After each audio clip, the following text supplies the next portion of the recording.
Abuela, estoy encerrada, tengo sed y hambre, susurró mi nieta de 7 años por teléfono, y su voz temblorosa atravesó mi pecho como una daga helada. Las palabras salían entrecortadas, casi inaudibles, como si tuviera miedo de que alguien más la escuchara. Sofía, mi pequeña, mi nieta adorada, sonaba tan frágil que mis manos comenzaron a temblar sosteniendo el auricular. Abuela, por favor ven, repitió con un hilo de voz que se quebraba, y escuché el sonido de su respiración agitada al otro lado de la línea. El teléfono casi se me resbaló de las manos mientras trataba de procesar lo que acababa de oír. Era pasada la medianoche, la lluvia golpeaba violentamente contra las ventanas de mi pequeña casa, y el viento aullaba como si presagiara una tragedia. Mi corazón latía tan fuerte que podía escucharlo en mis oídos, y una sensación de pánico absoluto se apoderó de cada fibra de mi ser. Sofía nunca me había llamado tan tarde, y mucho menos con esa voz desesperada que no lograba quitarme de la cabeza. La línea crepitaba con interferencias, pero podía escuchar perfectamente cada gemido ahogado que salía de su garganta. Abuela, no puedo salir del cuarto, continuó sollozando, y pude escuchar cómo trataba de contener el llanto. Mamá y Héctor se fueron y cerraron la puerta con llave. Tengo mucha sed, abuela, y me duele el estómago. Sus palabras se clavaron en mi alma como cuchillos, y sentí como la sangre se me helaba en las venas. Diana, mi propia hija, había encerrado a su pequeña hija de 7 años como si fuera un animal. No podía creer lo que estaba escuchando, pero la voz quebrada de Sofía era demasiado real para ser una pesadilla. Mis rodillas temblaron y tuve que apoyarme contra la pared para no desplomarme. ¿Desde cuándo estás ahí encerrada, mi amor?, logré preguntarle con la voz entrecortada, tratando de mantener la calma para no asustarla más. Desde que se fueron esta mañana, abuela. No me dieron desayuno, y solo bebí agua del baño porque tenía mucha sed. Mi estómago se contrajo de dolor y rabia al escuchar esas palabras. 12 horas. Mi nieta de 7 años había estado encerrada durante 12 horas sin comida, abandonada por su propia madre. Las lágrimas comenzaron a rodar por mis mejillas mientras apretaba el auricular con fuerza, como si así pudiera transmitirle todo mi amor a través de la línea telefónica. Escúchame bien, Sofía, le dije tratando de sonar tranquila aunque mi voz temblaba de furia. La abuela va para allá ahora mismo. Quédate cerca del teléfono y no abras la puerta a nadie más que a mí. ¿Entiendes? Sí, abuela, murmuró con una voz tan pequeña que se me partió el corazón en 1000 pedazos. Sin perder un segundo más, colgué el teléfono y corrí hacia mi cuarto a buscar las llaves del auto. Mis manos temblaban tanto que apenas podía sostenerlas, pero la adrenalina me daba fuerzas que no sabía que tenía. Me puse la primera chaqueta que encontré y salí corriendo bajo la lluvia torrencial que caía sobre la ciudad como lágrimas del cielo. El viento helado me golpeaba la cara mientras abría la puerta del auto, y mis dedos entumecidos luchaban por encender el motor. La casa de Diana estaba a 20 minutos de la mía, pero esa noche parecía estar en otro planeta. Las calles estaban desiertas, iluminadas apenas por las luces amarillentas de los faroles que parpadeaban débilmente en la oscuridad. Mientras conducía a toda velocidad por las calles empapadas, no podía dejar de pensar en la voz de Sofía. ¿Cómo había llegado mi hija a convertirse en el tipo de madre que encierra a su propia hija? ¿Dónde había fallado yo como madre para criar a alguien capaz de tanta crueldad? Las preguntas me torturaban mientras las gotas de lluvia golpeaban el parabrisas como balas. La casa de Diana apareció ante mis ojos como una sombra siniestra recortada contra el cielo negro. Todas las ventanas estaban a oscuras, y el jardín delantero lucía abandonado, con la hierba crecida y hojas secas esparcidas por todos lados. Era como si la casa misma hubiera muerto por dentro, igual que el corazón de mi hija. Estacioné el auto frente a la casa y salí corriendo bajo la lluvia que me empapó en segundos. El frío me calaba hasta los huesos, pero nada importaba más que llegar hasta Sofía. Mis pies chapoteaban en los charcos mientras corría hacia la puerta principal, y el sonido del agua golpeando el pavimento se mezclaba con los latidos desbocados de mi corazón. Toqué el timbre desesperadamente, 1, 2, 3 veces, pero solo me respondió el eco vacío del interior de la casa. Por supuesto que no había nadie. Diana y Héctor se habían ido dejando a mi nieta encerrada como un animal. Probé girando la perilla de la puerta principal, pero estaba cerrada con llave. Mis manos temblaron mientras buscaba en mi bolso la llave de emergencia que Diana me había dado años atrás. La llave giró en la cerradura con un clic metálico que resonó en el silencio nocturno. Abrí la puerta y entré a la casa sumida en una oscuridad total que olía a humedad y abandono. El aire estaba viciado, como si nadie hubiera abierto una ventana en días. Busqué a tientas el interruptor de la luz, y cuando la sala se iluminó, lo que vi me revolvió el estómago. La casa era un desastre absoluto. Había platos sucios apilados sobre la mesa del comedor, con restos de comida que ya empezaban a pudrirse. El sofá estaba lleno de ropa tirada, y en el suelo había latas de cerveza vacías y ceniceros desbordantes de colillas. Era como si Diana y Héctor hubieran dejado de ser adultos responsables para convertirse en adolescentes irresponsables. «Sofía, soy la abuela», grité mientras corría por el pasillo hacia los cuartos. Mi voz se quebró de emoción cuando escuché su respuesta desde el fondo de la casa. «Abuela, estoy aquí». Su voz sonaba tan débil y lejana que tuve que contener las lágrimas para no desplomarme allí mismo. Llegué corriendo hasta su cuarto y encontré la puerta cerrada con un candado por fuera. Un maldito candado, como si mi nieta fuera una prisionera en su propia casa. Mis manos temblaron de rabia mientras buscaba algo para romperlo. En el garaje encontré un martillo, y regresé corriendo para liberar a mi pequeña. El metal del candado saltó después de 3 golpes certeros, y cuando abrí la puerta, mi corazón se hizo pedazos. Sofía estaba sentada en una esquina de su cama, acurrucada como un animalito herido, con su vestido rosa sucio y arrugado. Tenía el cabello enredado y los ojos hinchados de tanto llorar.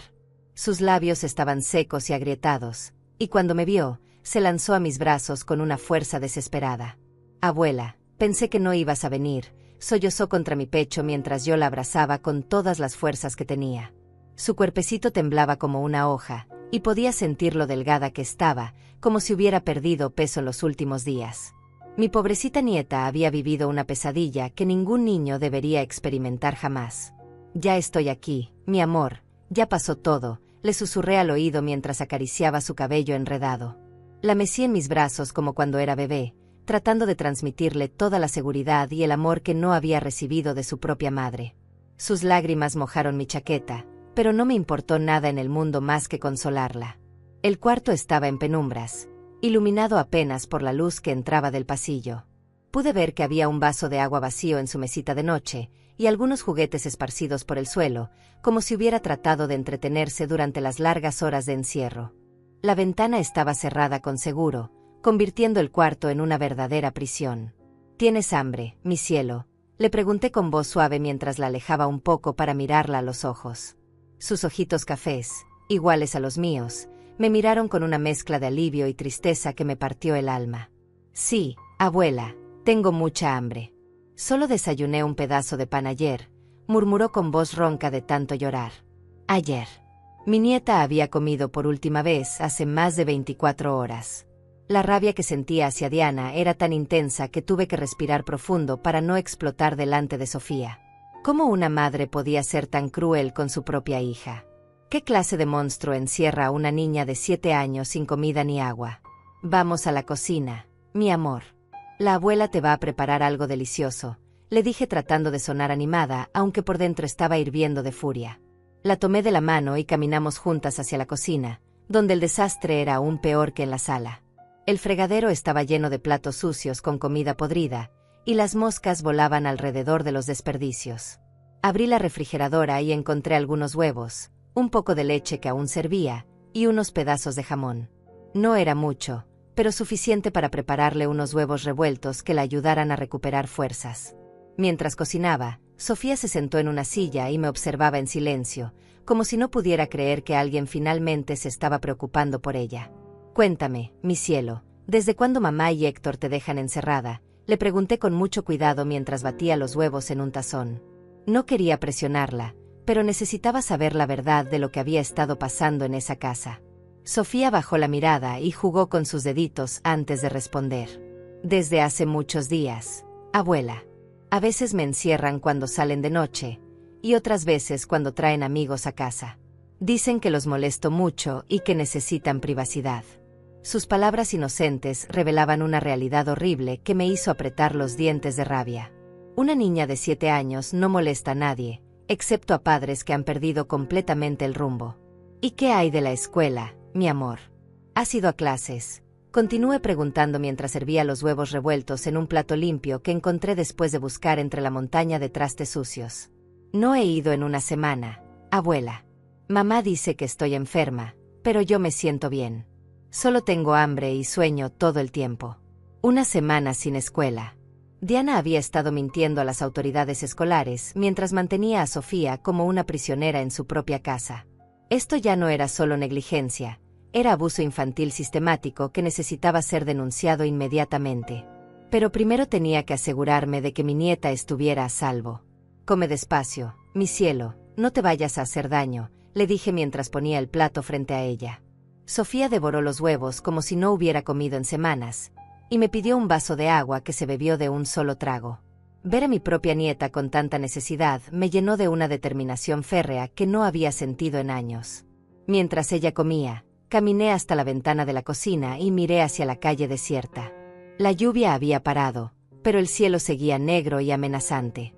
Sabía que Diana y Héctor regresarían en algún momento, y cuando lo hicieran, tendrían que enfrentarse conmigo. Esta vez no iba a permitir que lastimaran más a mi nieta. Después de que Sofía terminó de comer, la llevé al baño para que se diera una ducha tibia. Su cuerpecito estaba sucio y olía como si no se hubiera bañado en días. Mientras llenaba la bañera, ella se quedó parada en la puerta, observándome con esos ojitos tristes que me partían el alma. «Abuela, ¿me puedo quedar contigo esta noche?», preguntó con una vocecita tan pequeña que tuve que agacharme para abrazarla. «Por supuesto, mi amor. Vas a estar conmigo todo el tiempo que sea necesario», le prometí mientras probaba la temperatura del agua con mi mano. «Ya nadie te va a hacer daño nunca más. ¿Me escuchaste?». Sofía asintió con la cabeza, pero pude ver en sus ojos que todavía tenía miedo, como si no pudiera creer completamente que su pesadilla había terminado. Mientras ella se bañaba, aproveché para revisar su cuarto más detenidamente. Lo que encontré me llenó de una rabia que jamás había sentido en mis 62 años de vida. Debajo de su cama había varios vasos de plástico vacíos, como si hubiera estado recolectando agua del baño durante días. En un cajón de su cómoda encontré pedacitos de pan duro envueltos en servilletas, como si los hubiera estado guardando para cuando tuviera más hambre. Mi nieta de 7 años había estado viviendo como una refugiada en su propia casa, escondiendo comida y agua como si fueran tesoros. La imagen me revolvió el estómago y las lágrimas corrieron por mis mejillas sin que pudiera detenerlas. ¿Cómo Diana había permitido que las cosas llegaran a este punto? ¿En qué momento mi hija se había convertido en una madre tan cruel? Cuando Sofía salió del baño, le puse uno de sus camisones limpios que encontré en el armario. Estaba demasiado grande para ella, como si hubiera perdido peso considerablemente en las últimas semanas. Sus bracitos y piernitas se veían más delgados de lo normal, y tenía unas ojeras que no eran normales en una niña de su edad. «Vamos a casa de la abuela, mi amor», le dije mientras recogía algunas de sus cosas en una bolsa. No quería que pasara ni un minuto más en esa casa que se había convertido en su prisión. Pero antes de irnos, necesitaba evidencia de lo que había estado pasando aquí. Tomé fotos del cuarto con el candado roto, de los vasos escondidos debajo de la cama, y del desastre general de la casa. Mientras empacaba la ropa de Sofía, ella se acurrucó en mi regazo y comenzó a contarme más detalles de lo que había estado viviendo. «Abuela, a veces escucho a mamá y Héctor gritando en su cuarto. Pelean mucho sobre dinero, y luego salen y no regresan hasta muy tarde. Cuando vuelven, huelen raro y sus ojos están rojos». Sus palabras confirmaron mis peores sospechas. Diana y Héctor estaban involucrados en algo mucho más grave que la simple negligencia. El olor extraño, los ojos rojos, las peleas sobre dinero, todo apuntaba a problemas con drogas. Mi hija había arrastrado a mi nieta a un mundo de adicción y abandono que podría haberle costado la vida. «¿Te han lastimado alguna vez, mi cielo?», le pregunté con mucho cuidado, tratando de no asustarla pero necesitando saber la verdad completa. Sofía negó con la cabeza, pero luego añadió algo que me heló la sangre. «No me pegan, abuela, pero a veces Héctor me grita muy feo y me dice palabrotas. Y mamá solo llora y dice que soy una carga para ella». «Una carga». Mi hermosa nieta de 7 años había estado escuchando que era una carga para su propia madre. Las palabras me golpearon como puñetazos, y tuve que respirar profundo para no explotar de rabia delante de ella. Ningún niño debería escuchar jamás que es una carga, especialmente de boca de quien debería amarla incondicionalmente. Terminé de empacar sus cosas y cargué la bolsa hacia mi auto. Sofía caminó a mi lado, tomada de mi mano, y por primera vez en toda la noche vi una pequeña sonrisa en su rostro. Sabía que estar lejos de esa casa le daba un alivio inmediato, pero también entendía que el daño emocional que había sufrido tardaría mucho tiempo en sanar. Cuando llegamos a mi casa, ya eran casi las 3 de la mañana. Preparé la cama de visitas con las sábanas más suaves que tenía, y le puse su peluche favorito que había traído de su cuarto. Sofía se acostó y me pidió que me quedara con ella hasta que se durmiera. Me senté en la orilla de la cama y le acaricié el cabello mientras sus ojitos se cerraban lentamente. «Abuela, ¿mañana puedo desayunar contigo?», preguntó con una vocecita adormilada que me llenó de ternura. «Puedes desayunar, almorzar y cenar conmigo todos los días que quieras, mi amor», le respondí dándole un beso en la frente. Una sonrisa pequeña apareció en sus labios antes de quedarse profundamente dormida. Esa noche no pude cerrar los ojos. Me quedé sentada en la sala, pensando en todo lo que había descubierto.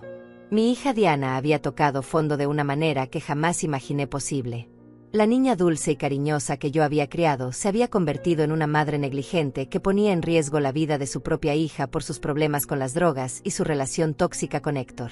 Pero mientras procesaba la horrible realidad, también comenzó a formarse un plan en mi mente. No iba a permitir que Sofía regresara a esa casa jamás. Haría lo que fuera necesario para obtener la custodia legal de mi nieta, incluso si eso significaba enfrentarme a mi propia hija en los tribunales. El bienestar de Sofía era más importante que cualquier lazo familiar. Al amanecer, llamé a mi hermana Marta, quien trabajaba como trabajadora social en el Departamento de Servicios Familiares del condado. Le conté todo lo que había pasado durante la noche, y ella me confirmó que tenía suficientes pruebas para iniciar un proceso legal inmediatamente. También me recomendó llevar a Sofía con un médico para documentar cualquier evidencia de negligencia o maltrato. Marta llegó a mi casa a las 8 de la mañana, y mientras Sofía dormía, revisamos todas las fotos que había tomado y discutimos los pasos legales que debíamos seguir.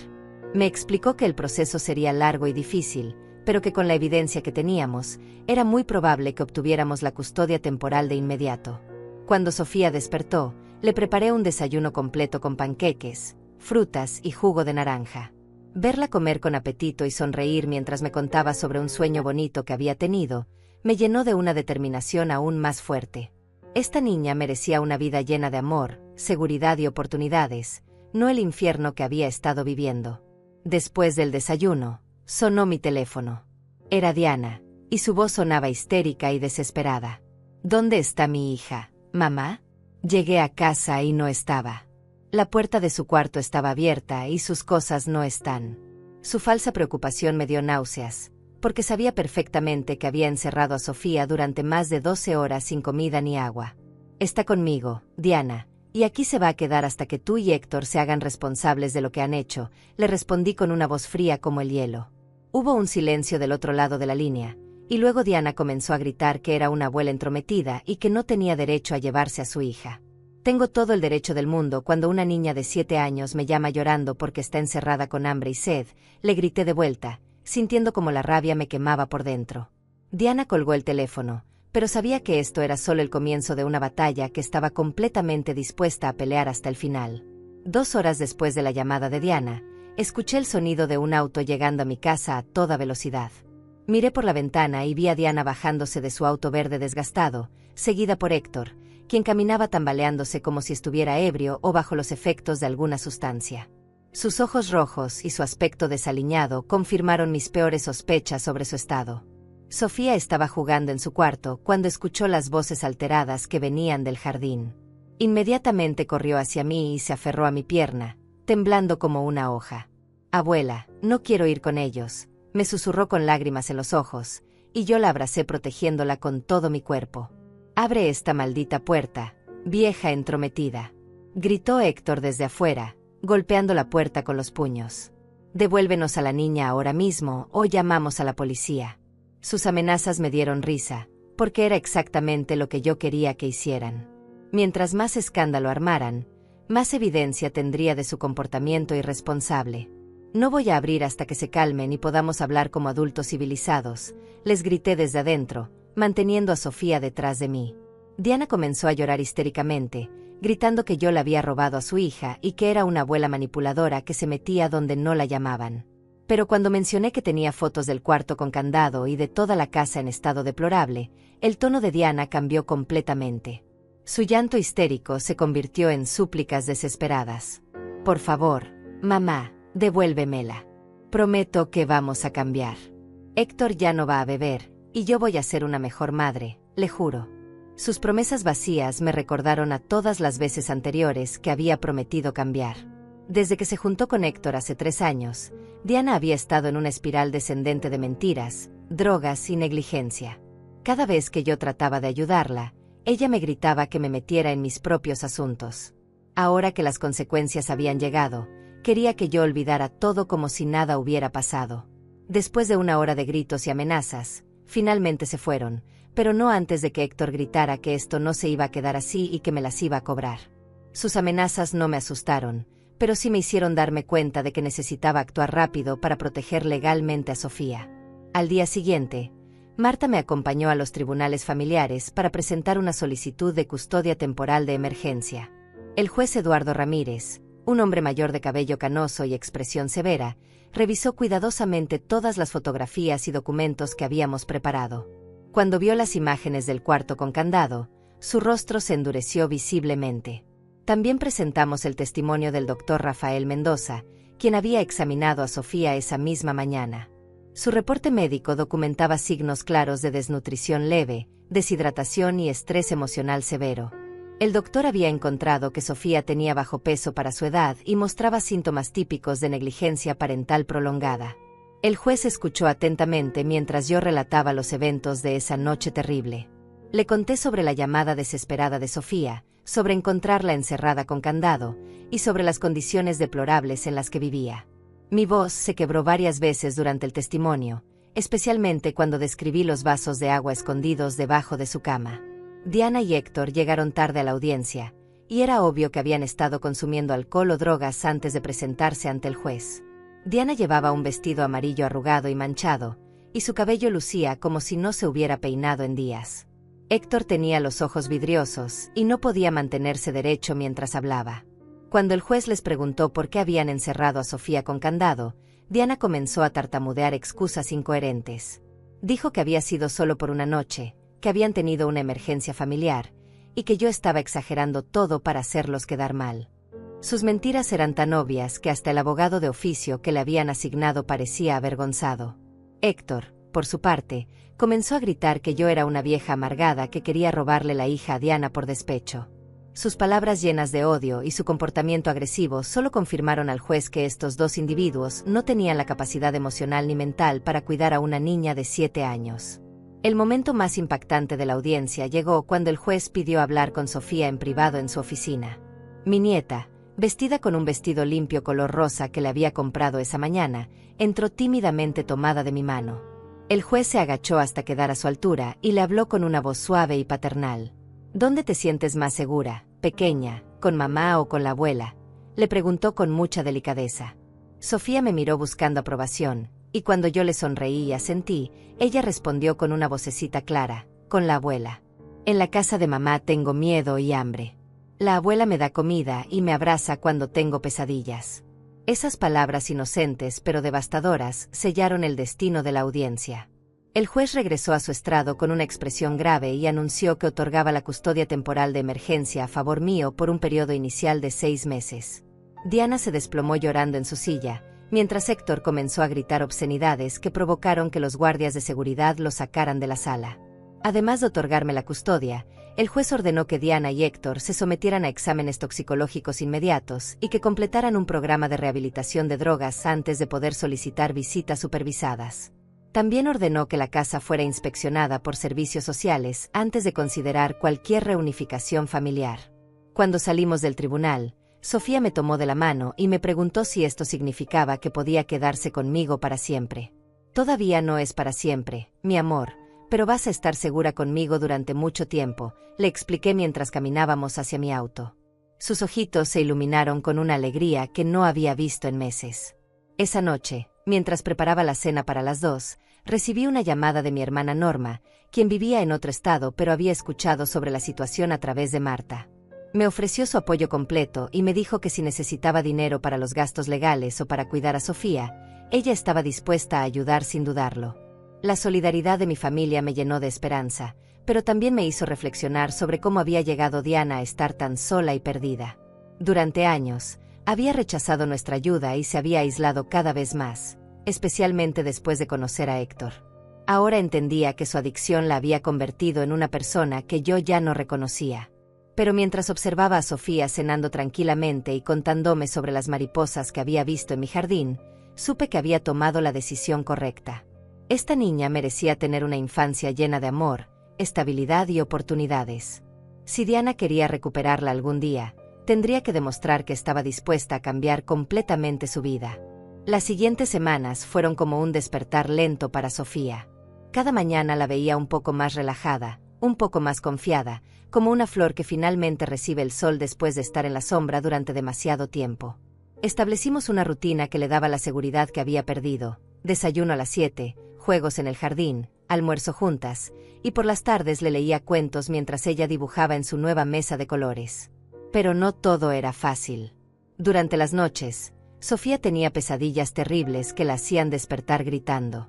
Corría a mi cuarto llorando, temblando de miedo, y me contaba que había soñado que estaba encerrada otra vez y que nadie venía a buscarla. Esas noches me quedaba despierta abrazándola, susurrándole canciones de cuna hasta que se volvía a dormir.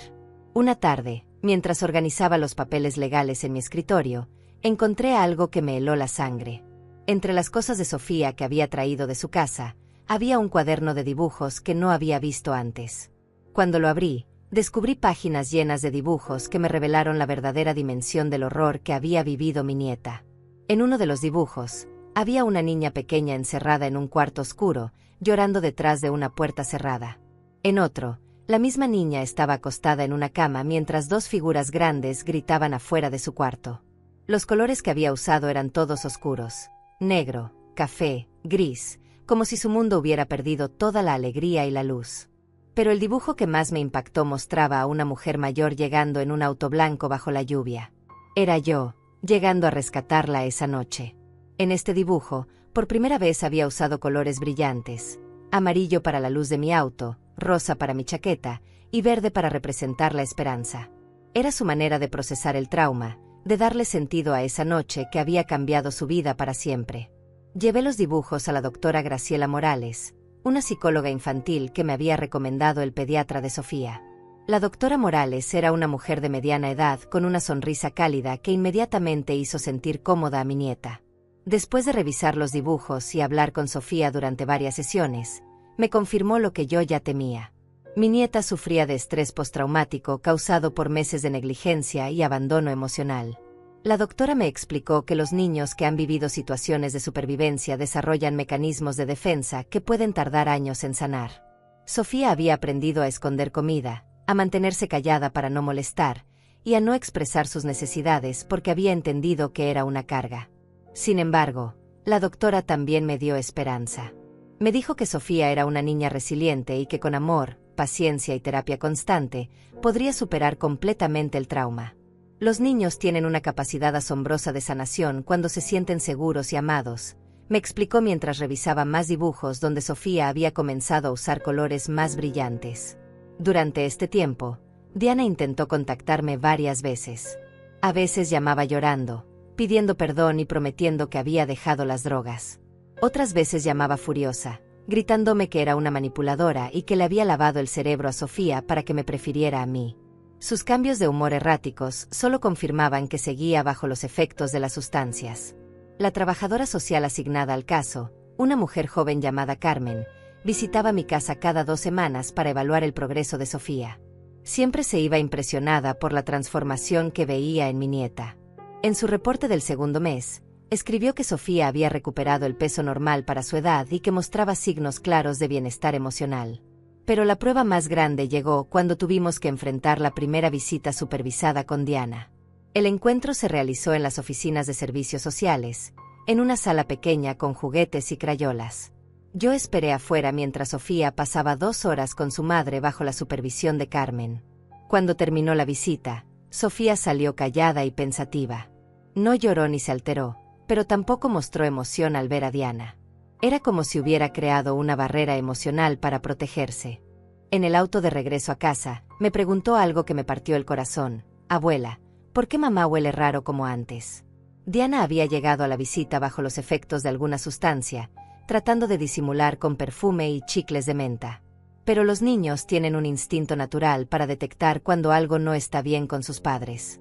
Sofía había aprendido a asociar ese olor extraño con los momentos de abandono y miedo. Carmen documentó todo en su reporte, incluyendo el comportamiento errático de Diana durante la visita y su aparente estado de intoxicación.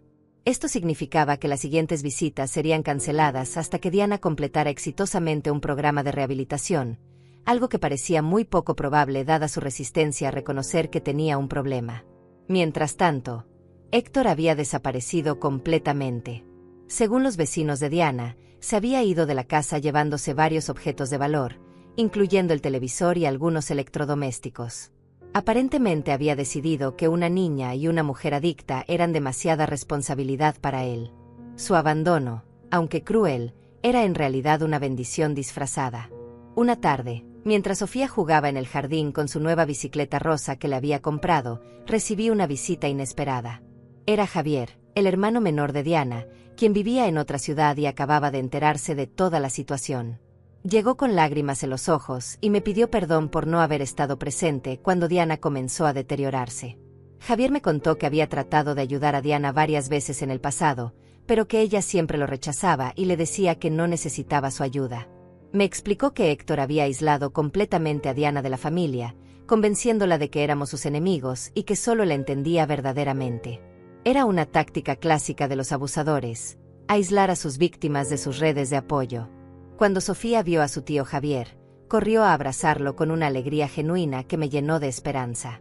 Era la primera vez que veía a alguien de la familia de Diana desde que se había ido a vivir conmigo, y su reacción positiva me confirmó que no todos los recuerdos familiares estaban contaminados por el trauma. Javier se quedó a cenar con nosotras, y durante la comida, Sofía le contó sobre su nueva escuela, sobre las amigas que había hecho, y sobre las clases de natación que había comenzado a tomar los sábados. Era como si estuviera presumiéndole a alguien importante lo mucho que había crecido y cambiado en estos meses. Esa noche, después de acostar a Sofía, Javier y yo hablamos largo sobre Diana y sobre lo que podíamos hacer para ayudarla sin poner en riesgo el bienestar de Sofía. Él me ofreció apostar económico para los gastos legales y me prometió que visitaría a Sofía regularmente para que tuviera una conexión saludable con la familia de su madre. Antes de irse, Javier me abrazó y me dijo algo que nunca olvidaré. Gracias por salvar a mi sobrina, Cecilia. Diana es mi hermana y la amo, pero Sofía es inocente y merece tener una oportunidad de ser feliz. Tú le estás dando esa oportunidad, y nuestra familia siempre te estará agradecida. Sus palabras me llenaron de una paz profunda, porque confirmaron que había tomado la decisión correcta al luchar por la custodia de Sofía. No estaba destruyendo una familia, estaba salvando a una niña y dándole la oportunidad de crecer en un ambiente lleno de amor y estabilidad. 6 meses después de obtener la custodia temporal, llegó el momento de la audiencia definitiva que determinaría el futuro permanente de Sofía. Los nervios me carcomían por dentro, a pesar de que mi abogado, el licenciado Ramón Vega, me había asegurado que teníamos un caso sólido. Durante estos meses, había documentado meticulosamente cada aspecto de la recuperación de Sofía, desde sus reportes médicos hasta sus calificaciones escolares perfectas. Diana había completado apenas 3 semanas del programa de rehabilitación de 6 meses antes de abandonarlo. Según el reporte de la clínica, había faltado a múltiples sesiones y había dado positivo en 2 exámenes de drogas durante su corta estancia. Su abogado trató de argumentar que había estado enferma, pero las pruebas médicas demostraban lo contrario. La mañana de la audiencia, mientras vestía a Sofía con su vestido favorito color amarillo, ella me preguntó algo que me conmovió profundamente. Abuela, si el juez dice que me puedo quedar contigo, ¿eso significa que tú vas a ser mi mamá ahora? Sus palabras inocentes me llenaron los ojos de lágrimas, y le expliqué que yo siempre sería su abuela, pero que podría cuidarla como si fuera su mamá durante todo el tiempo que fuera necesario. En el tribunal, Diana se presentó con una apariencia completamente diferente a la de 6 meses atrás. Había perdido aún más peso, su cabello se veía opaco y descuidado, y tenía unas ojeras profundas que hablaban de noches de insomnio y consumo de sustancias. Su vestido verde estaba arrugado y manchado, como si se lo hubiera puesto directamente del suelo. El testimonio más devastador vino de la doctora Graciela Morales, quien presentó un reporte detallado sobre el progreso psicológico de Sofía. Explicó al juez que mi nieta había mostrado una mejoría extraordinaria en estos 6 meses, pero que cualquier regreso al ambiente tóxico anterior podría causarle un retroceso severo e irreversible en su desarrollo emocional. Cuando Diana tuvo la oportunidad de hablar, sus palabras fueron un desastre total. Comenzó culpándome por haberle robado a su hija, luego se contradijo diciendo que había estado enferma pero que ya estaba bien, y finalmente terminó gritándole al juez que todos estaban conspirando contra ella. Su comportamiento errático y agresivo solo confirmó que no había cambiado nada en estos meses. La trabajadora social Carmen presentó su reporte final, que incluía testimonios de los maestros de Sofía, de nuestros vecinos, y del pediatra que la había estado atendiendo. Todos coincidían en que Sofía había florecido bajo mi cuidado y que mostrar signos claros de estabilidad emocional y física que no había tenido antes. Pero el momento más importante llegó cuando el juez pidió hablar nuevamente con Sofía en privado. Esta vez, mi nieta entró a la oficina del juez con mucha más confianza que la primera vez. Había crecido considerablemente en estos meses, no solo físicamente sino también emocionalmente. Sus ojos ya no mostraban el miedo constante que tenían antes. Cuando salió de la oficina del juez, Sofía corrió directamente hacia mí y me abrazó fuerte. El juez regresó con una expresión solemne pero determinada. Después de revisar todos los documentos y testimonios, anunció que otorgaba la custodia permanente de Sofía a favor mío, con derechos de adopción si yo así lo deseaba en el futuro. Diana se desplomó llorando cuando escuchó el veredicto, pero sus lágrimas ya no me conmovían como antes. Había tenido 6 meses para demostrar que podía cambiar, 6 meses para luchar por su hija, y en su lugar había elegido las drogas y la autodestrucción. El juez también ordenó que Diana no podría solicitar visitas hasta completar exitosamente un programa de rehabilitación y mantenerse sobria durante 1 año completo. Esa noche celebramos en casa con una cena especial.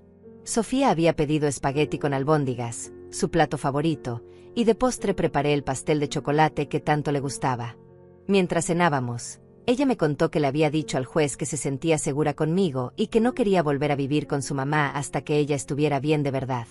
Me sorprendió la madurez de sus palabras.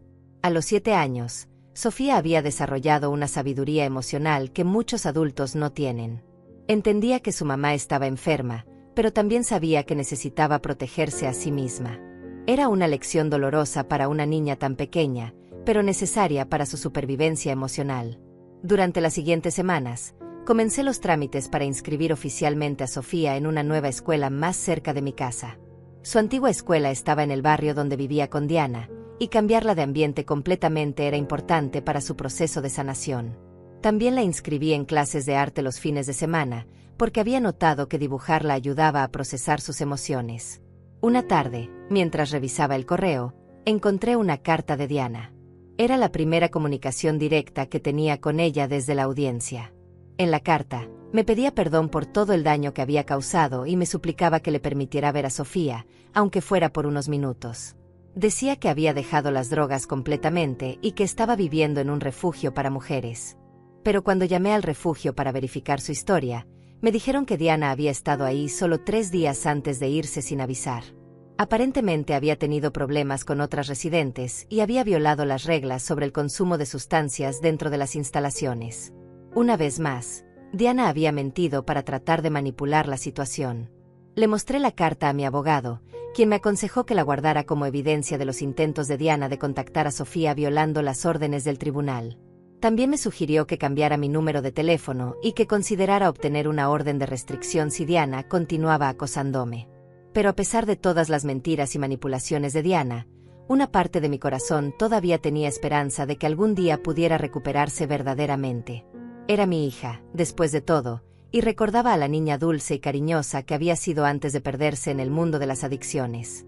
Sin embargo, también sabía que mi prioridad absoluta era proteger a Sofía. Una noche, mientras ayudaba a Sofía con su tarea de matemáticas, ella me hizo una pregunta que me dejó sin palabras. «Abuela, ¿tú crees que mamá me va a querer algún día como tú me quieres?» Su pregunta inocente me partió el corazón, porque revelaba una herida profunda que ningún niño debería cargar. Le expliqué con mucho cuidado que su mamá la amaba, pero que a veces las personas se enferman de una manera que les impide mostrar su amor correctamente. Le dije que el amor que yo le tenía era fuerte y constante, y que nunca tendría que preocuparse por perderlo. Esa noche, mientras la tucaba en su cama, Sofía me dijo algo que me llenó de esperanza y tristeza a la vez. Abuela, yo creo que Dios me mandó contigo porque sabía que necesitaba una mamá que no estuviera enferma. Sus palabras, llenas de una sabiduría que trascendía su edad, me confirmaron que esta niña especial había encontrado una manera de darle sentido a su dolor y de encontrar esperanza en medio de la adversidad. Esa noche, después de que se durmió, me quedé despierta reflexionando sobre todo lo que habíamos pasado juntas. En menos de un año, Sofía había transformado mi vida tanto como yo había transformado la suya. Me había dado un propósito renovado y me había enseñado que el amor verdadero a veces requiere tomar decisiones difíciles y dolorosas. Un año después de obtener la custodia permanente, la vida con Sofía había encontrado un ritmo hermoso y estable. Mi nieta había crecido tanto física como emocionalmente que a veces me costaba creer que fuera la misma niña aterrorizada que había rescatado esa noche lluviosa.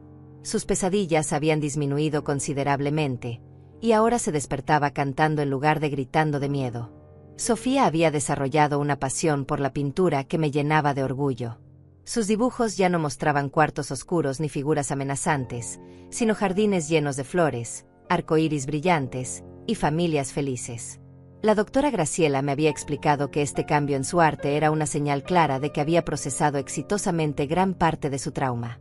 Una mañana de sábado, mientras desayunábamos panqueques con miel, Sofía me hizo una pregunta que llevaba semanas esperando. Abuela, ¿puedo llamarte mamá? Me quedé sin aliento por un momento, sintiendo como las lágrimas se acumulaban en mis ojos. Por supuesto que puedes, mi amor, le respondí abrazándola fuerte contra mi pecho. Desde ese día, Sofía comenzó a llamarme mamá de manera natural y espontánea. Al principio me sentía extraña escuchándolo, pero gradualmente me di cuenta de que era lo más natural del mundo. Yo había asumido todos los roles maternales en su vida. La consolaba cuando estaba triste, la cuidaba cuando estaba enferma, y la guiaba en cada paso de su crecimiento. La transformación de Sofía también había impactado a toda mi familia. Mi hermana Marta visitaba regularmente y siempre comentaba lo increíble que era ver a una niña florecer de esa manera. Mi hermana Norma había venido desde otro estado para conocer a Sofía, y se había quedado una semana entera ayudándome a arreglar el cuarto de mi nieta con nuevos muebles y decoraciones. Pero no todo había sido fácil durante este año. Diana había aparecido varias veces en momentos inesperados, siempre en estados lamentables que confirmaban que su adicción había empeorado en lugar de mejorar. Una vez la encontré parada afuera de la escuela de Sofía, esperando a que saliera de clases. Tuve que llamar a la policía y solicitar una orden de restricción más estricta. La última vez que vi a Diana fue especialmente dolorosa. Llegó a mi casa a las 2 de la mañana, golpeando la puerta desesperadamente y gritando que quería ver a su hija. Cuando salí a hablar con ella, apenas pude reconocerla. Había perdido tanto peso que parecía un esqueleto, su cabello estaba sucio y enmarañado, y sus ojos tenían esa mirada vacía típica de las personas completamente perdidas en las drogas. «Mamá, por favor, solo déjame verla 5 minutos», me suplicó llorando. «Te prometo que esta vez sí voy a cambiar. Voy a dejar todo y voy a recuperar a mi hija». Pero sus promesas vacías ya no tenían ningún efecto en mí. Había escuchado las mismas palabras demasiadas veces, y cada vez Diana había demostrado que las drogas eran más importantes para ella que su propia hija. Le dije con firmeza que no podía verla hasta que completara un tratamiento real y se mantuviera sobria durante al menos un año. Diana comenzó a gritar que yo había convertido a Sofía contra ella, que era una abuela manipuladora, y que algún día me las cobraría. Sus amenazas ya no me asustaban, pero sí me entristecían profundamente ver en lo que se había convertido mi hija. Sofía había escuchado los gritos desde su cuarto, y cuando Diana se fue, bajó las escaleras con lágrimas en los ojos. «Mamá Cecilia, esa señora enferma era mi mamá de antes», me preguntó con una vocecita quebrada. Sus palabras me partieron el corazón, porque confirmaban que ya no reconocía a Diana como su madre. Le expliqué con mucho cuidado que sí, esa era su mamá biológica, pero que estaba muy enferma y que por eso no podía cuidarla correctamente. Le aseguré que no era su culpa y que ella no tenía que preocuparse por nada, porque yo siempre estaría ahí para protegerla y amarla.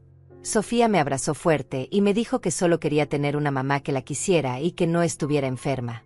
A medida que pasaban los meses, Sofía comenzó a sobresalir académicamente en su nueva escuela.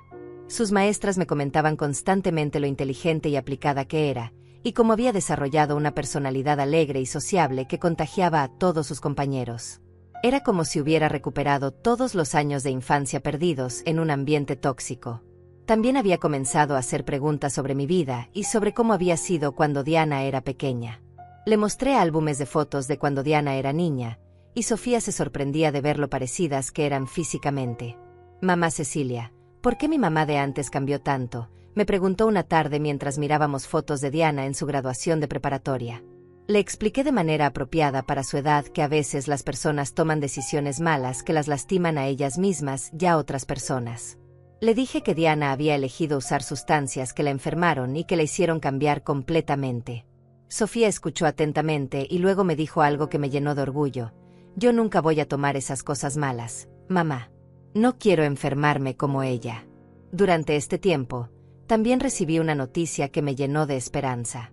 Javier, el hermano de Diana, me llamó para contarme que había encontrado un centro de rehabilitación especializado en casos severos de adicción, y que estaba dispuesto a pagar el tratamiento completo si Diana aceptaba internarse voluntariamente. Javier había estado buscando a Diana durante semanas, y finalmente la había encontrado viviendo en las calles del centro de la ciudad. Me contó que estaba en condiciones terribles, pero que por primera vez en años había aceptado que necesitaba ayuda. El centro de rehabilitación tenía un programa de 6 meses con seguimiento de 2 años, y una tasa de éxito del 70%. Aunque una parte de mí quería aferrarse a la esperanza de que Diana pudiera recuperarse, también sabía que no podía permitir que esa esperanza pusiera en riesgo la estabilidad emocional de Sofía. Le dije a Javier que apoyaba completamente sus esfuerzos por ayudar a Diana, pero que Sofía no tendría contacto con ella hasta que hubiera completado el tratamiento y demostrado estabilidad a largo plazo. Una tarde, mientras Sofía jugaba en el parque con sus nuevas amigas de la escuela, me senté en una banca observándola y reflexionando sobre todo lo que habíamos vivido juntas. Ver su risa genuina, sus mejillas sonrosadas por el ejercicio, y la confianza con la que interactuaba con otros niños me llenó de una satisfacción profunda. Sofía había encontrado su lugar en el mundo, rodeada de amor, estabilidad y oportunidades que le permitirían desarrollar todo su potencial. Ya no era la niña aterrorizada que temblaba en mi regazo, sino una personita fuerte, inteligente y llena de sueños para el futuro. Había superado un trauma que podría haber marcado toda su vida, y lo había hecho con una gracia y resistencia que me inspiraba todos los días. Esa noche, mientras la ayudaba con su tarea de ciencias, Sofía me sorprendió con una declaración que me llenó el corazón. «Mamá Cecilia, cuando sea grande, quiero ayudar a niños que están tristes como yo estaba antes. Quiero ser doctora de corazones rotos para que otros niños también puedan ser felices». Sus palabras me confirmaron que todo el dolor y las batallas legales habían valido la pena. Sofía no solo había sanado de su trauma, sino que había encontrado una manera de transformar su experiencia en un propósito de vida que podría ayudar a otros niños en situaciones similares. 2 años después de esa conversación sobre ayudar a otros niños, Sofía había crecido hasta convertirse en una niña de 10 años extraordinaria. Su personalidad había florecido completamente, mostrando una combinación única de compasión, inteligencia y determinación que me llenaba de orgullo cada día. Sus calificaciones eran excelentes, había desarrollado un talento natural para la pintura y se había convertido en la líder natural de su grupo de amigas. Una tarde de primavera, mientras regresábamos de su clase de piano, Sofía me hizo una pregunta que llevaba tiempo esperando. «Mamá Cecilia, ¿crees que mi mamá de antes ya se curó de su enfermedad?». Javier me había estado manteniendo informada sobre el progreso de Diana en el centro de rehabilitación, y las noticias eran esperanzadoras por primera vez en años. Diana había completado exitosamente el programa de 6 meses y había permanecido sobria durante 8 meses adicionales. Según Javier, había conseguido un trabajo de medio tiempo en una florería, vivía en un apartamento pequeño pero limpio, y asistía religiosamente a las reuniones de apoyo. Por primera vez en años, parecía haber encontrado estabilidad genuina. El centro de rehabilitación había recomendado que Diana escribiera cartas a Sofía como parte de su proceso de sanación, sin esperar respuesta, simplemente como una forma de procesar su culpa y expresar sus sentimientos. Durante los últimos meses, había estado enviando cartas semanales que yo leía cuidadosamente antes de decidir si eran apropiadas para Sofía. Las primeras cartas habían sido llenas de disculpas desesperadas y promesas grandiosas que me recordaban a la Diana manipuladora de antes. Pero gradualmente, El tono había cambiado hacia algo más maduro y reflexivo. Comenzó a escribir sobre su proceso de recuperación, sobre las cosas que había aprendido sobre sí misma y sobre lo orgullosa que estaba de Sofía sin pedir nada a cambio. En su carta más reciente, Diana había escrito algo que me conmovió profundamente. Mi querida Sofía, cada día que paso sobre es un día que me acerca más a ser la madre que tú mereces. No espero que me perdones, ni siquiera espero que quieras verme algún día. Solo quiero que sepas que el amor que siento por ti es lo que me mantiene fuerte cuando las cosas se ponen difíciles. Tu abuela Cecilia es un ángel que te salvó cuando yo no pude hacerlo. Después de mucha reflexión y varias consultas con la doctora Graciela, decidí que era momento de hablar seriamente con Sofía sobre la posibilidad de tener algún tipo de contacto controlado con Diana. Necesitaba saber cómo se sentía mi nieta al respecto, sin presionarla en ninguna dirección. Una noche, después de la cena, nos sentamos en su cuarto y tuvimos una conversación que recordaré para siempre. Le expliqué que Diana había estado trabajando muy duro para curarse de su enfermedad y que tal vez estaría lista para conocerla nuevamente, pero solo si ella quería y se sentía preparada. Sofía escuchó atentamente, jugando con una de sus muñecas mientras procesaba la información. Después de varios minutos de silencio, me miró con esos ojos inteligentes que tanto me recordaban a los míos y me dijo: «Mamá Cecilia, ¿tú crees que ella ya no va a lastimarme?». Su pregunta directa me partió el corazón, porque revelaba que, a pesar de su corta edad, entendía perfectamente los riesgos involucrados. Le aseguré que yo nunca permitiría que nadie la lastimara, y que cualquier encuentro con Diana sería en un lugar seguro, con supervisión profesional, y que ella podría detenerlo en cualquier momento si se sentía incómoda. También le expliqué que no tenía que decidir nada inmediatamente, y que podía tomarse todo el tiempo que necesitara para pensar. Sofía me pidió ver algunas de las cartas que Diana había escrito, especialmente las más recientes. Mientras las leía, pude ver cómo procesaba las palabras de su madre biológica, haciendo preguntas maduras sobre el significado de ciertas frases. «Mamá Cecilia, ¿por qué dice que no espera que la perdone? ¿Eso significa que hizo algo muy malo?». Le expliqué con cuidado que Diana entendía que había tomado decisiones que la lastimaron, y que ahora estaba tratando de ser responsable de esas decisiones. Le dije que el perdón era algo muy personal, y que no tenía que perdonar a nadie si no se sentía lista o si no quería hacerlo. Después de una semana de reflexión, Sofía me sorprendió con su decisión. «Mamá Cecilia, creo que quiero conocer a la señora que era mi mamá antes, pero solo si tú estás conmigo todo el tiempo. Y si ella trata de llevarme o me hace sentir mal, nos vamos inmediatamente». Su madurez y su capacidad para establecer límites claros me llenaron de orgullo. Contacté a la doctora Graciela para organizar el encuentro de la manera más segura posible para Sofía. Decidimos que sería en el consultorio de la doctora, con ella presente durante toda la reunión, y que duraría solo 30 minutos para la primera vez. También establecimos señales claras que Sofía podría usar si quería terminar la reunión antes de tiempo. El día del encuentro llegó más rápido de lo que esperaba. Sofía se había vestido con especial cuidado, eligiendo su vestido favorito color lavanda y las sandalias nuevas que le había comprado la semana anterior. Durante el desayuno estuvo más callada de lo normal, pero no parecía ansiosa, sino pensativa. Cuando llegamos al consultorio, Diana ya estaba esperando en la sala de recepción. Al verla, apenas pude contener mi asombro. Era como si hubiera retrocedido en el tiempo 10 años. Diana había recuperado peso saludable, su cabello lucía limpio y bien peinado, y sus ojos tenían una claridad que no había visto desde antes de que conociera a Héctor. Llevaba un vestido sencillo pero elegante color rosa pálido, y en sus manos sostenía un pequeño regalo envuelto en papel brillante. Cuando vio a Sofía, sus ojos se llenaron de lágrimas, pero se controló admirable para no abrumarla con emociones demasiado intensas. «Hola, Sofía», dijo Diana con voz suave y temblorosa. «Te ves tan grande y hermosa. Has crecido tanto que casi no te reconozco». Sofía se mantuvo cerca de mí, pero respondió educadamente: «Hola. Mi mamá Cecilia dice que tú eres Diana, y que antes eras mi mamá cuando eras diferente». La honestidad directa de Sofía podría haber lastimado a cualquiera, pero vi como Diana respiró profundo y aceptó las palabras con gracia. «Así es, mi amor. Yo era tu mamá antes, pero estaba muy enferma y no pude cuidarte bien. Por eso la abuela Cecilia se convirtió en tu mamá, y ella ha hecho un trabajo maravilloso». Durante los siguientes 30 minutos, observé una conversación cautelosa pero respetuosa entre Diana y Sofía. Diana le contó sobre su trabajo en la florería, sobre las clases de arte que había comenzado a tomar y sobre los libros que estaba leyendo. Sofía le habló sobre su escuela, sobre sus amigas y sobre sus clases de piano. Lo que más me impresionó fue la diferencia en el lenguaje corporal de ambas. Diana se mantenía a una distancia respetuosa, sin tratar de forzar contacto físico o intimidad emocional. Sofía, por su parte, se relajó gradualmente durante la conversación, aunque nunca se alejó de mi lado. Hacia el final de la reunión, Diana le entregó el regalo que había traído. Era un set de pinturas profesionales con pinceles de diferentes tamaños y un bloc de papel especial para acuarelas.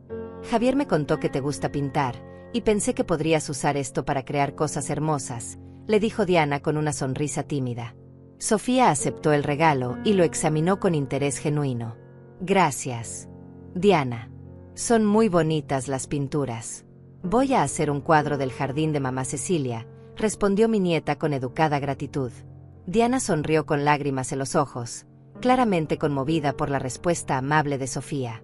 Cuando terminó la reunión, la doctora Graciela habló brevemente con las tres para evaluar cómo nos habíamos sentido. Diana expresó su gratitud por la oportunidad de ver a Sofía y prometió que respetaría cualquier decisión que tomáramos sobre futuros encuentros. Sofía dijo que Diana parecía más Nis que la señora enferma que recordaba, pero que todavía necesitaba tiempo para pensar. En el auto de regreso a casa, Sofía estuvo callada durante varios minutos antes de hacer un comentario que me sorprendió. Mamá Cecilia, Diana se ve como las fotos de cuando era pequeña que me enseñaste. Ya no se ve como la señora que gritaba afuera de nuestra casa. Su observación demostró la capacidad extraordinaria que tenían los niños para percibir cambios genuinos en las personas. Esa noche, mientras cenábamos, Sofía me pidió que le contara más sobre cómo había sido Diana cuando era niña. Le mostré más fotos y le conté historias sobre su madre biológica antes de que las drogas arruinaran su vida. Sofía escuchó con fascinación, como si estuviera conociendo a una persona completamente nueva. Mamá Cecilia, ¿tú crees que Diana puede volver a ser como en las fotos?, me preguntó mientras miraba una imagen de Diana a los 8 años, sonriendo en un columpio. Le expliqué que las personas pueden cambiar y sanar, pero que toma mucho tiempo y trabajo duro, y que no todas las personas lo logran. Durante los siguientes 6 meses, Diana y Sofía mantuvieron encuentros mensuales en el consultorio de la doctora Graciela. Cada reunión duraba un poco más que la anterior, y gradualmente pude observar cómo se desarrollaba una relación nueva y cuidadosa entre ellas. Diana nunca presionó, nunca demandó, simplemente se presentaba consistentemente como una persona estable que respetaba los límites de Sofía. En el 5.º encuentro, algo hermoso sucedió. Sofía había traído uno de sus cuadros para mostrarle a Diana, una pintura del jardín de nuestra casa llena de flores coloridas y mariposas. Diana se quedó sin palabras al ver el talento artístico de su hija, y con lágrimas en los ojos le dijo: «Sofía, esto es absolutamente hermoso. Tienes un don especial que espero sigas desarrollando toda tu vida». Por primera vez, Sofía sonrió genuinamente en presencia de Diana y respondió: «Gracias. Mamá Cecilia dice que heredé el amor por el arte de ti, porque tú también pintabas cuando eras joven». Diana me miró con gratitud por haber mantenido viva esa conexión positiva entre ellas, a pesar de todo lo que había pasado. Fue en ese momento que Diana tomó una decisión que me impresionó profundamente. Le dijo a Sofía: «Mi amor, quiero que sepas que Cecilia es tu mamá ahora, y siempre lo será. Yo perdí ese derecho cuando no pude cuidarte bien. Pero si tú me lo permites, me encantaría ser tu amiga, alguien que está aquí para apoyarte y quererte sin pedirte nada a cambio». Sofía consideró sus palabras cuidadosamente antes de responder: «Diana, ¿eso significa que no vas a tratar de llevarme lejos de mamá Cecilia?». Diana negó con la cabeza firmemente: «Nunca, mi amor. Mamá Cecilia te salvó cuando yo no pude hacerlo, y ella te ama más de lo que yo jamás podré demostrar. Yo solo quiero estar en tu vida de la manera que tú me permitas». Esa conversación marcó un punto de inflexión en nuestra situación familiar. Diana había hecho algo que pocas personas en su posición hacen: había puesto las necesidades de su hija por encima de sus propios deseos.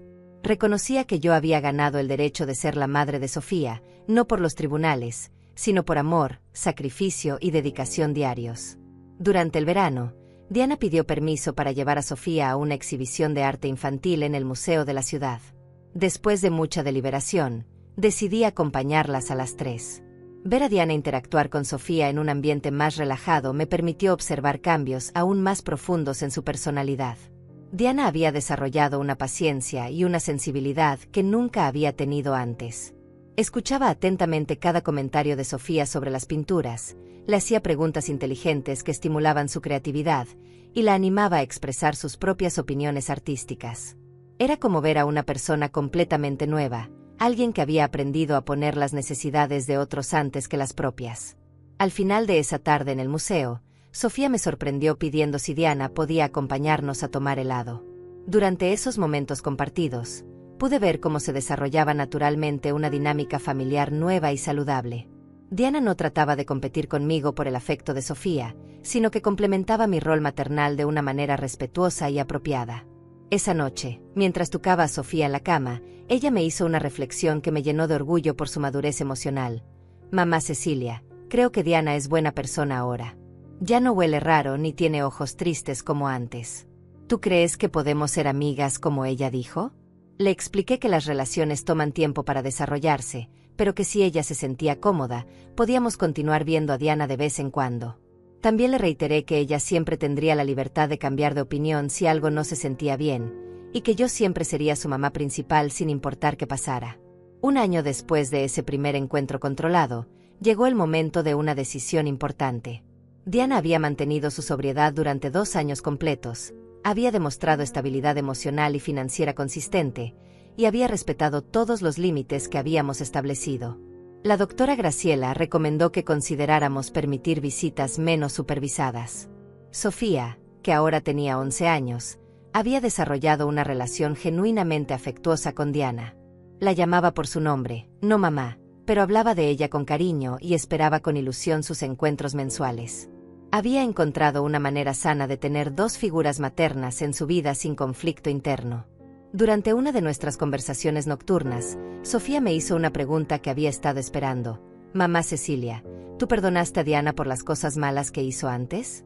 Su pregunta directa me hizo reflexionar profundamente sobre mis propios sentimientos hacia mi hija.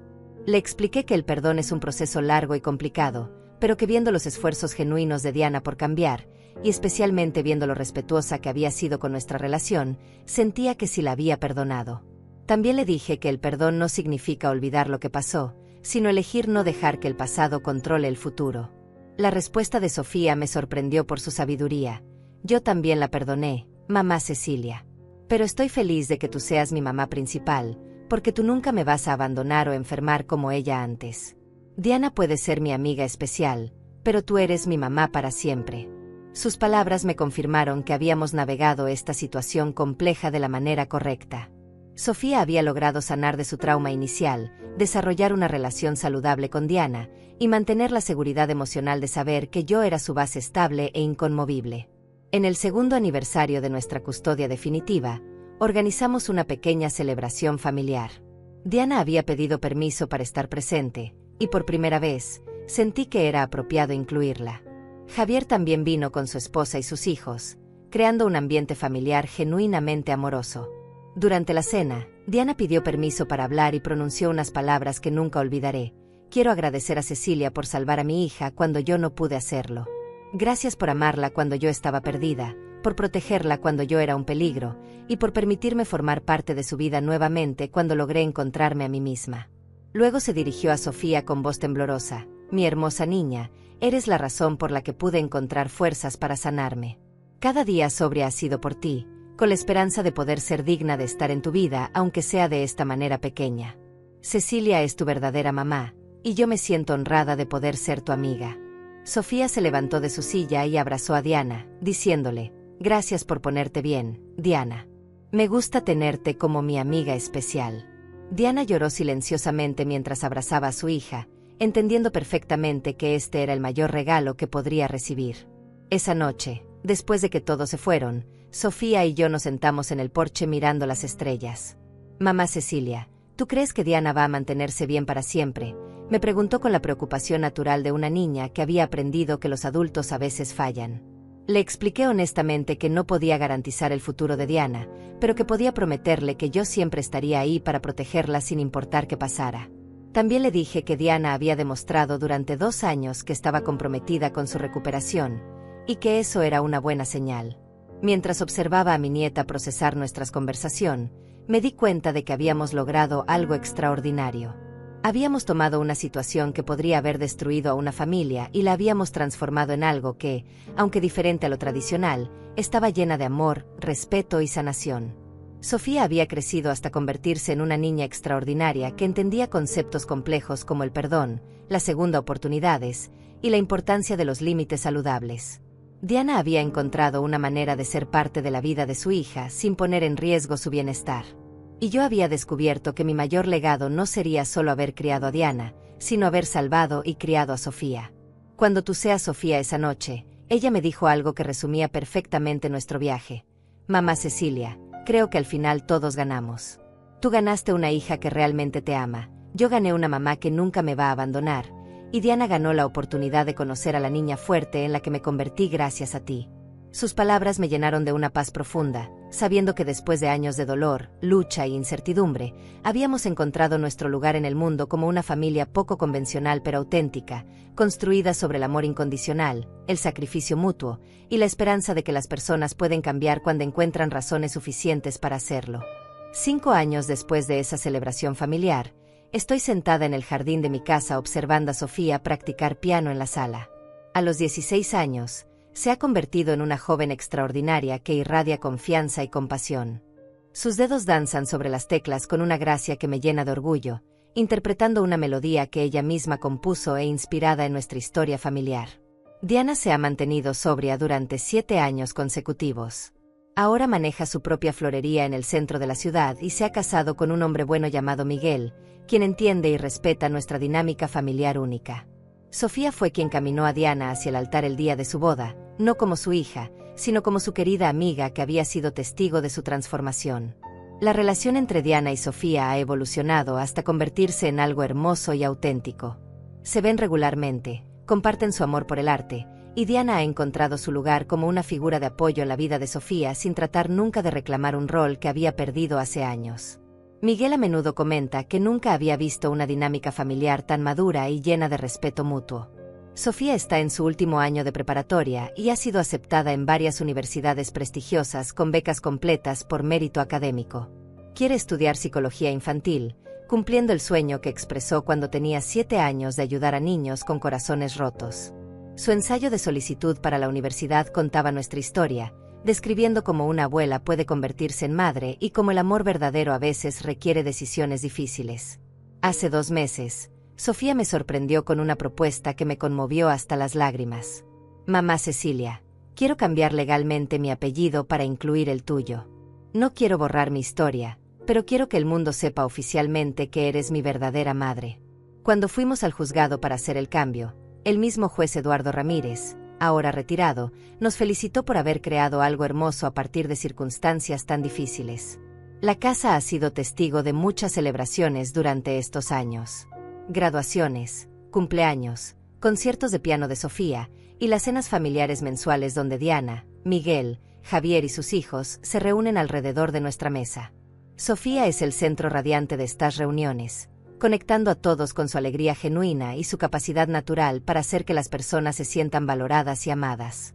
Marta y Norma siguen siendo pilares importantes en nuestras vidas. Marta se jubiló el año pasado y ahora ayuda a Sofía con sus proyectos de voluntariado en un refugio para niños en crisis. Norma viene a visitarnos cada Navidad, y siempre comenta lo increíble que es ver a una familia que se formó a través del amor en lugar de solo la genética. La doctora Graciela se ha convertido más en una amiga de la familia que en una terapeuta. Sofía la visita ocasionalmente, no porque necesite terapia, sino porque valora sus consejos sobre cómo ayudar a otros jóvenes que han pasado por traumas similares. La doctora a menudo usa nuestra historia como ejemplo en conferencias sobre resiliencia infantil y la importancia de las redes de apoyo familiares. Una tarde reciente, mientras organizaba álbumes de fotos, encontré los dibujos que Sofía había hecho cuando tenía 7 años. Decidí mostrárselos, y nos sentamos juntas comparando esas imágenes oscuras y aterrorizadas con las pinturas vibrantes y llenas de esperanza que crea ahora. Mamá Cecilia, es increíble ver cómo cambió mi mundo interior, me dijo mientras sostenía un dibujo de ella misma encerrada en ese cuarto oscuro. Sofía ha desarrollado una sabiduría emocional que a menudo me sorprende. Cuando sus amigas le preguntan sobre su familia poco convencional, ella explica con naturalidad que el amor viene en muchas formas, y que ella tuvo la suerte de tener una abuela que la amó lo suficiente como para convertirse en su madre y una madre biológica que la amó lo suficiente como para cambiar completamente su vida. Hace 3 semanas, Diana me pidió hablar conmigo a solas. Con lágrimas en los ojos, me dijo: Cecilia, nunca podré pagarte por lo que hiciste por Sofía y por mí. Me diste la oportunidad de conocer a la increíble joven en la que se convirtió mi hija, y me permitiste ser parte de su vida a pesar de todo el daño que causé. Soy una mujer diferente hoy porque tú me mostraste lo que significaba el amor incondicional. Nuestra conversación me hizo reflexionar sobre el perdón y la redención. Diana había demostrado que las personas pueden cambiar fundamentalmente cuando encuentran razones suficientemente poderosas para hacerlo. Su amor por Sofía había sido esa razón, y mi disposición a darle una segunda oportunidad había hecho posible su transformación. Esta mañana, mientras preparaba el desayuno, Sofía bajó las escaleras con una sonrisa radiante y me abrazó como lo hace cada mañana desde hace 9 años. Mamá Cecilia, ¿sabes qué día es hoy?, me preguntó con ojos brillantes. Era el 9º aniversario de la noche que cambió nuestras vidas para siempre, la noche que una llamada telefónica desesperada nos unió para siempre. Quiero celebrar este día como nuestro verdadero Día de la Madre, me dijo Sofía. Porque fue el día que tú elegiste ser mi mamá, no por obligación o por accidente, sino por amor puro. Sus palabras me llenaron el corazón de una alegría que no sabía que era posible sentir a mis 71 años. Mientras escribo estas líneas en mi diario, mirando hacia el futuro, sé que Sofía está destinada a hacer grandes cosas en este mundo. Llevará consigo las lecciones de resiliencia, compasión y esperanza que aprendimos juntas durante estos años. Y cuando ayude a otros niños que han perdido su camino, les dará lo mismo que yo le di a ella: amor incondicional y la promesa de que siempre habrá alguien dispuesto a luchar por ellos. Nuestra historia comenzó con una llamada desesperada en medio de la noche, pero se convirtió en un testimonio del poder transformador del amor, la importancia de las segundas oportunidades, y la verdad de que las familias más fuertes no siempre son las que nacen, sino las que se eligen y se construyen día a día con dedicación, sacrificio y esperanza inquebrantable.